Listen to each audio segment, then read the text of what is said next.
z minimální vzdálenosti, puk úplně nahoru, nad rameno lotyšského brankáře Gudlevského.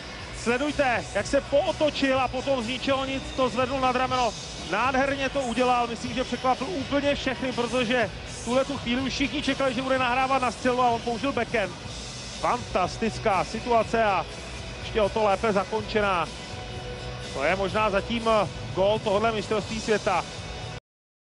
V dresu s číslem 16 Kaspar Zdaugavič. Za celou dobu nezastavil, jel pořád přes celé střední pásmo.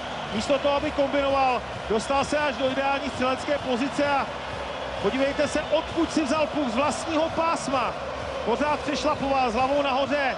Myslím si, že Američané zaspali, nikdo po něm nešel, nikdo ho nevytlačoval, nechali ho rozjet a rozjetému hráči se brání špatně.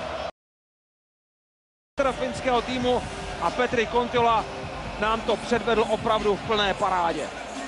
Neuvěřitelně naznačil rameny, dokázal podržet do poslední chvíle puk na holi a nakonec z těch rozkročených nohou skrz obránce vystřelit pecku, na kterou Lalande vůbec neměl šanci. Sledujte, jak si počkal na tu střelu a pak ji vysvištěl nahoru nad lapačku. Rána jako z kanonu.